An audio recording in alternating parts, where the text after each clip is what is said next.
Today we will be discussing 3 incredible stories of people found in somewhat unusual locations that will leave you totally dumbfounded. Hit the like button and subscribe if you appreciate real stories, mysteries, and true crime. Let's now dig into it. Today's first narrative we will be discussing is Sandile Sobia's one. Breaking or spraining a limb is never a very enjoyable experience. Naturally, the discomfort from the break itself is the most agonizing aspect of an arm or a leg breaking. The second most agonizing aspect, though, is the journey to the hospital to have the break attended to. Getting an X-ray can take considerably more time than one would want. Waiting in seated rooms can feel like eternity, and the actual procedure of having an injury put in a cast can be both uncomfortable and tiresome. These were probably the ones Sandile Sobia was thinking about May 10, 2019, when he unintentionally injured his right leg and knew he needed to visit the hospital. Early afternoon, Sandile, a Durban, South African native and construction worker, ended up in quite a bit of agony headed to Mahatma Gandhi Memorial Hospital. He arrived and, like any other potential patient, he routinely waited his turn in the hospital's sitting room. Sandile was finally examined by a doctor, and then taken in for an X-ray following what felt like an inordinate waiting period. His X-ray revealed a shattered femur and clear indication of his certainly require for medical attention. Sandile had been told at Mahatma Gandhi Memorial Hospital at the time to remain overnight for a few days before he could be correctly treated. To visit a qualified orthopedic doctor for his cast application, Sandile was really scheduled to be moved to another nearby hospital, Addington Hospital. That is, given he made it that long. Hospital staff members reached the injured man's room with documentation when Sandile's transfer time arrived. But Sandile Sobia vanished from sight as soon they arrived. Assumed that Sandile could not have gone very far with a seriously damaged leg, hospital personnel set out right away in search across the institution.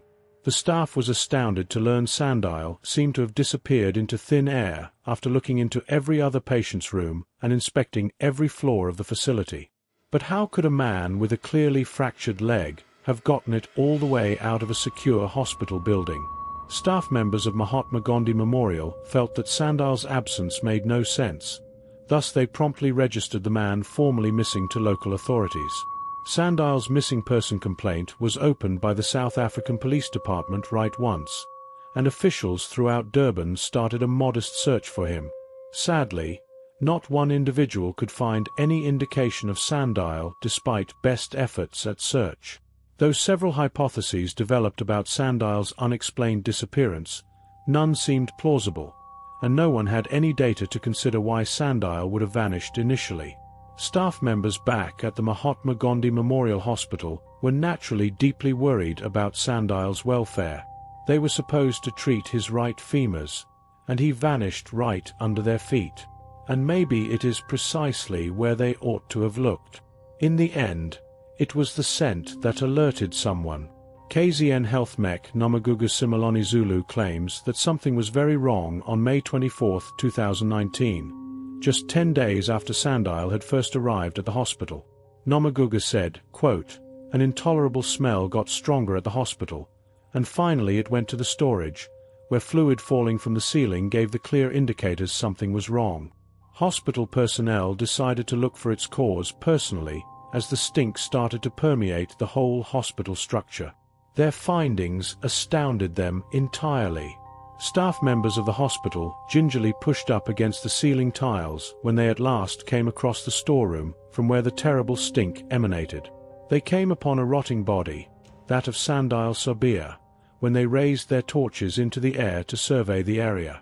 Questions about the circumstances of Sandile's death emerged when the Mahatma Gandhi Memorial Hospital staff reported the found body to local authorities and positively identified him as the guy who had vanished from the hospital approximately 2 weeks prior. Sandile was a 53-year-old man more than fit for his shattered femur. He was quite healthy. How therefore did he find himself dead in a hospital ceiling?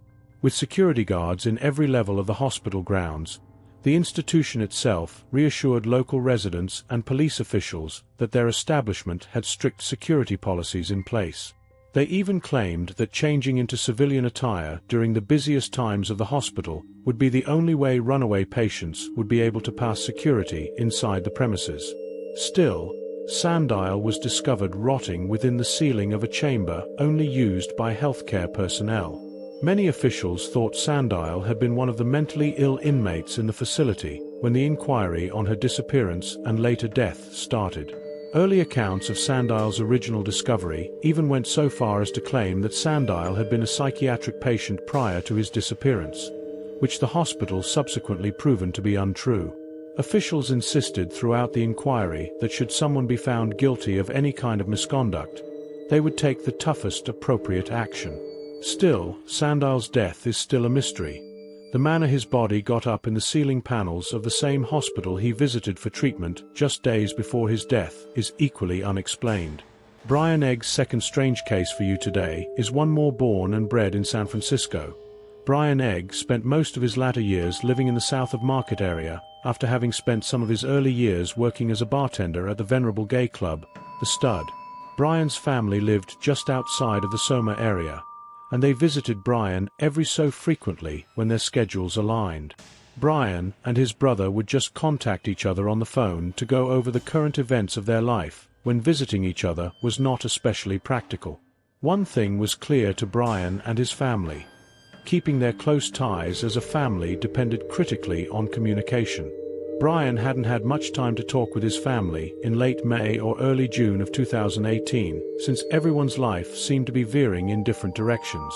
Brian responded by choosing to volunteer more regularly in his own leisure time for his community. When Brian had the opportunity, he was known to clean some of the alleyways in his Soma area. He was even observed doing this over one specific weekend. According to his neighbors, Brian Egg had reportedly returned into his house following his completion of garbage pickup in his area. This was the last time anyone had seen Brian Egg alive.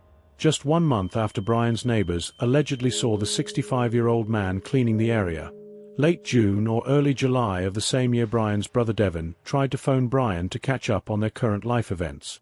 But when Devin dialed Brian's home phone number, he encountered an answering system asking he leave a note. Two things about the answering system taking up Devin's call really seemed odd. Brian nearly always answered his phone and had never used an answering machine in his life. 2. The voice on the machine was very clearly not that of his brother's. To be sure he had indeed phoned the right number, Devin examined the number he had dialed. Not sure it was on his brother's phone, Devin tried to call once more.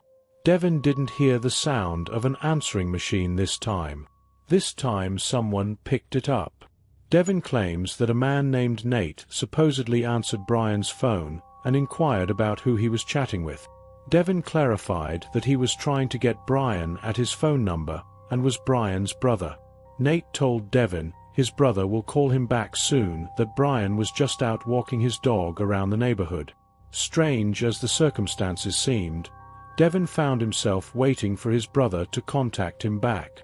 Sadly, the call never came. Devin wasn't really concerned about his brother's strange behavior, as Brian could have been just busy or had acquired new pals he hadn't visited. But Brian's neighbors clearly noticed the man looked to be absent by late July of 2018. Brian, you see, was among the few Soma area residents who knew practically everyone else. Words quickly circulated when several neighbors discovered they had not seen Brian for some time, and a range of folks grew rather concerned for his welfare. Brian's neighbors called police several times expressing concern about the possibility of Brian missing or perhaps wounded within his house. Police chose to spend some time looking over Brian's house to determine whether he required any help. But Brian vanished from sight every time the cops stopped by. More practically, nobody ever answered the door. Police decided, for one reason or another, Brian must have left town without informing any of his neighbors. These presumptions led the police to seem not really worried about Brian's seeming disappearance. Still, the people living in the Soma area felt somewhat differently. Concerned that the authorities were not treating their claims seriously, one of Brian's longtime neighbors, Scott Free, chose to share information of Brian's suspected abduction on social media. Many other neighbors who knew Brian poured gasoline to the fire when Scott's postings about him began to spread, started to circulate, started to concern the man. The community decided collectively and promised to keep an eye on Brian's house and be on alert for any strange activity. That is, any indication of Brian. With everyone focused on Brian's house, it wasn't long before his Soma neighbors observed something really unusual. Neighbors claimed to regularly observe two strangers from Brian's house walking about the area. Although none of the neighbors had ever seen the two young men before, they were reassured Brian had no relationship to them whatsoever. Once more, Soma locals were trying to get neighborhood San Francisco police to investigate Brian's disappearance. Although their efforts appeared to be relatively fruitless, Brian's sister also was worried about the fact that no one in their family had heard from Brian in months. Following several reports from both Soma neighbors and Brian's own family, some cops decided to visit by Brian's house once more on August 4th. Police knocking on the front door found once more quiet. Brian's neighbors claimed that the two guys they had seen seemed to be homeless and seemed to be living inside Brian's house for quite some time, which helped to partially explain the fact that no one in the neighborhood had lately seen Brian. Although the two strangers had not opened the door or spoken to police, neighbors noticed a notable shift in Brian's house during the third officer visit. Neighbors stated they saw an awful lot of soap suds pour out under Brian's door just hours after cops left his house. Apart from the soap, neighbors claimed they could smell bleach when they walked towards Brian's house. Following the conclusion of what they claimed to be a really thorough home cleaning session, the strangers from Brian's house were even allegedly observed painting over a portion of the front of the house, including part of the front door, as if to cover something up. Brian's sister formally reported Brian missing on August 7th. On August 14th, the Soma residents ended up phoning police once more after apparently spotting a private crime scene cleanup business parked outside of Brian's house for a protracted length of time. Police responded to the neighbors' allegations soon away this time and sent several officers to Brian's house. There, authorities were able to apprehend one of the two unidentified visitors said to have been living at Brian's house for almost 2 months. According to police reports, the man was 52-year-old Robert McCaffrey, whose Brian's neighbor claimed had at least $1,000 in cash on hand. He claimed he would be using to pay the crime scene cleanup firm. 2 days later, authorities were able to find 39-year-old Lance Silver, the other claimed person of interest in Brian's abduction, and ultimately apprehended him in a nearby residential hotel. Police charged both individuals, who were arrested and questioned, ID theft and financial offenses, as Robert and Lance claimed to have used Brian's credit cards perhaps for a car purchase. Brian's location was one item that researchers at the time still didn't know. Police visited Brian's house in the hours following Robert and Lance's first arrests to carefully look for hints about Brian's location. That is, if he was still alive. After 4 days of looking about the house, investigators found something they never saw on August 17, 2018. Brian's house included a storage room right under a stairway. Police opening the storage room were greeted with an intolerable smell right away. Inside was one single fish tank kept under cover from view. It was then that researchers discovered something unusual stuffed into the fish tank. It was the torso of a body stripped of hands after being beheaded. All was remained of Brian Egg was a horrific corpse. A San Francisco medical examiner decided Brian's death was a homicide. Robert and Lance were charged with homicide, identity theft, elder abuse, and several financial offenses. Notwithstanding this, pending more inquiry, the San Francisco District Attorney's Office finally dropped all of the allegations against both individuals. Robert was finally released. Lance ended up imprisoned in Alameda County for a parole violation, but Lance too was released from prison. Over a year after Brian Egg's dismembered body was discovered crammed into a chemical-filled fish tank in his own house, his killer or killers remain at large, and no one has been judged guilty in court for Brian Egg's horrific killing. At last, The last case we have for you today is one involving a great deal of silence and many unresolved questions. Daily life in the Netherlands' Rijnvold ruins has nearly always been somewhat consistent. Everyone knows everyone at Rijnvold, hence rumors, at least the most fascinating ones, spread like wildfire when gossip starts. Although most of the Rijnvold residents keep to themselves, they are nevertheless familiar with the many lives being led in their surrounds, or at least they believed they were. For the first time in a long time, a local Dutch coffee house called De Kastelein welcomed a new patron in October of 2020. Since Rijnvold was a mostly rural agricultural town, cafes like De Kastelein did not often see the likes of visitors, and when they did, the visitor did not behave as peculiar as the young guy who had come to visit on that fatal day in early October. The cafe employees reported the man appeared nearly unable of initiating and maintaining eye contact with everyone he spoke with, and characterized him as rather skinny. Nobody else in the cafe first knew whether the young man could even speak their language, until he finally spoke up to order. When he did talk, the man requested 5 pints of beer meant for alone consumption. The young man gulped all 5 beers in one go when the cafe workers handed him his order, leaving everyone around wondering why he looked to be acting so extremely weirdly. Shortly following the run-in with the thirsty young man, the cafe closed and the employees thought they would never see him once more. But the young man returned to the same cafe the very next evening, behaving exactly as unusual as he had the night before. Though he said nothing, the staff watched the young man intently, since it seemed he wanted to say something quite strongly. Till at last he cracked. The young man's behavior seemed so unusual, so the cafe employees kept starting up chats with him. Though they were unsure what it was, everyone thought something was wrong. Driven by the alcohol in his gut and the curiosity and worry of the cafe workers, the unusual young guy blurted out something he knew was meant to be kept a secret. The owner of the De Kastelein cafe, Chris Westerbeek, claimed the young man had not ventured outside for 9 years. Later on, he also mentioned that his farmhouse housed 1 sister and 4 brothers. Being the oldest, he aimed to end their way of life. Chris and the other cafe staff members first didn't know how to handle the material they had acquired from the odd young man.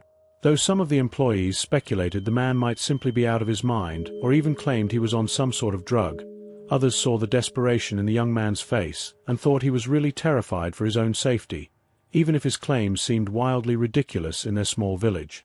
Chris chose to remain wary and get local Rijnvold police to investigate the young man's unusual and alarming allegations. He had no idea what would follow from doing this. When made more inquiries regarding his situation, the young man reportedly claimed he had been confined for 9 years due to some sort of religion or sect, but nothing more. Following Chris Westerbeek's worried call to police, officials responded on the complaint and visited the house on the Buitenhuizenweg the next day. They were astounded to find what was going on just inside of a farmhouse that local inhabitants walked by every single day. When they arrived on the area of land, people walking by would not be able to clearly see what was happening, as the house was over 200 yards from the closest road and 100 yards from the closest structure. On the ground floor of the farmhouse, there was a little chamber that police had first thought to be unoccupied. When they looked inside, though, they were surprised what they discovered. Police reported finding a full family inside the little space. Every single member of the family stated, under police interrogation, that they were all over 18 years old and adults. None of them could provide police with any clear response as to why they were all confined into a single room. Apart from 25-year-old Jan, who had been the first and only member of the concealed family to flee into town in nearly 9 complete years, police observed that there were 6 more living in seclusion on the property. Jan was the tired stranger at the De Kastelein cafe, who had been tense and uncomfortable to share with anyone the truth on his situation. Police discovered that, rather than being 18 as they had first stated, all 6 of the people concealed in the farmhouse were actually between the ages of 12 and 15. If they ever turned themselves in, they seemed to have been coached to lie about their age. Police had all 6 of the youngsters taken into police custody, and made sure they were all quickly checked by a doctor to assess their health, even though some of them were not particularly eager to leave the grounds. More remarkably, police were first unsure about whether the family had been living in the farmhouse willingly and, more importantly, how they had arrived there initially. Police reports later on in the inquiry revealed that all 6 of the children who had been concealed at the farmhouse had never really been registered officially, so they had presumably been born in secret and kept totally apart from society. Police were fast in identifying Gerrit Jan van D, 67-year-old father of the 6 children. Gerrit was arrested only following claims by investigators that he had not been alone in supposedly isolating his children. Police reported tracking down an Austrian guy named Joseph B., who residents had recognized as an odd jobs man who had rented the farmhouse. Investigators said the 2 men were running what they described in the police report as some sort of doomsday cult devoid of outside world connectivity. Although none of the children ended up submitting any kind of official complaints against their father or Joseph, the BBC said over the years Gerrit is thought to have mistreated most of the children. Police discovered as the inquiry progressed that Gerrit actually had 3 elder daughters who had left the house before the family apparently withdrew from society. Gerrit was supposedly accused with money laundering, illegal imprisonment, and more upon the authorities learning about his supposed cult building. Joseph B. was charged and is thought to have laundered money and kidnapped. Authorities claim that both Gerrit van D and Joseph knew full well what they were doing, that which was illegal by law, and Gerrit van D was the evil genius, although Joseph B was his criminal associate. Investigators claim to have discovered evidence of mistreatment of the youngsters at the farm, according to the trial records. The prosecution said that the kids were expected to pray for weeks on end, and that occasionally they were just given water to drink, not food. Many of the children claimed at trial that Gerrit had allegedly physically punished them in different ways. Hit with sticks, forced to sit in ice baths until they passed out, etc. The prosecution also claimed that the children were supposedly punished to drive away evil spirits, that is, when Gerrit thought they had been unclean. Police claim to have also discovered evidence of such allegations in Gerrit's personal journal entries acquired throughout the inquiry. Research on the unusual circumstances behind the family's isolation is still under progress today. While detectives try to have a clearer knowledge of what precisely happened at the farm over the past 9 years, Joseph and Gerrit are still under police custody. Jan and the kids are presently one step at a time adjusting to the outer world. The 3 incidents we discussed today are worth learning about as, literally, you never know what kind of horror stories could be lurking just under your nose.